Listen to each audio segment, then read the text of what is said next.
About 300 children in the United States are waiting for a heart transplant. One of the teens at the top of the list is waiting right here in Chapel Hill. He is 13-year-old Al-Jay, and he and his mom have been at UNC's Children's Hospital now for 77 days. They talked with WRAL's Brian Mims about what it takes to keep up their strength and hold on to their hope. My name's Albert Jeffries. I go by Al-Jay. Al-Jay can tell you all about Destiny, as in Destiny, the Taken King. It's a fast-action game with armies and villains on his Xbox. You want to, like master a character. He can also tell you all about the slow drip of fluid invading his body, and why he now has to call a nurse. Can I help you? It says upstream. Upstream. It means there's a pressure change in his IV. Nothing serious. Al-Jay spends his every day here in room 5C23 at the UNC Children's Hospital. What was the hardest part being in the hospital every day? The hardest part is just wondering when I'm going to be getting my heart. Albert Jeffries IV, that's his full name, has been waiting for a new heart since he was a newborn. At 4 months old, doctors found that he had an enlarged and weak heart.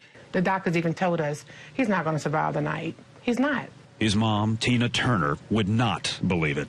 And look at him now. He's 13 years old, fighting aliens and villains. But right now, his condition is quite grave. I'm just going to take a quick listen. Dr. Scott Buck is Al-Jay's cardiologist. For most of his life, Al-Jay managed the disease with a few hospital stays and outpatient treatments. But in December, his heart began to weaken like never before. He's been in the hospital ever since. And we really exhaust all of the conventional medical therapeutic options before offering a transplant, and that's where Al-Jay is now. Because of his age and condition, Al-Jay is at the top of the list for a transplant. But with a transplant comes the knowledge that someone young, has to die so that Al-Jay can live. Through death comes life. What's giving life to Al-Jay now is that slow drip of fluid.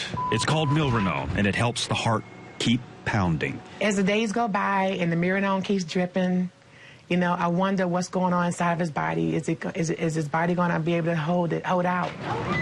Al-Jay assures his mom to hold out hope. What do you tell her? Dad, do not worry, and I'm still here, okay, and stable, and I'm still going to be here. He has a Facebook page called Team Al-Jay. Here's a picture of Al-Jay with a football signed by the Carolina Panthers. Keep pounding. Al-Jay is what keeps me strong. I think that people say, how do you do it? You've had a son sick for 14 years. How do you stay strong, girl? I don't know how you did it, and I'm like, he's the one that keeps me strong. They're strong in their faith, Mom and Al-Jay, and believe a strong new heart is their destiny. Brian Mims, WRAL News, Chapel Hill. Wow, and Tina and Al-Jay, we will hold out hope with you.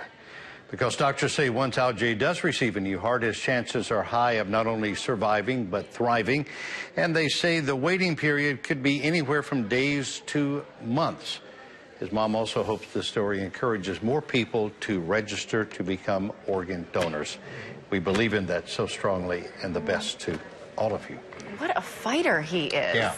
What an inspiration. Great attitude, absolutely. He's 13. I always look at children like that and think, why not me? I have been through, I've had my life. Yeah. It just doesn't work out that way, but boy, we wish you well. Yes. We'll follow up on them for sure. Seems like the kids are the stronger ones emotionally sometimes. Yes, very much so. They have a lot to teach us. Yeah, exactly.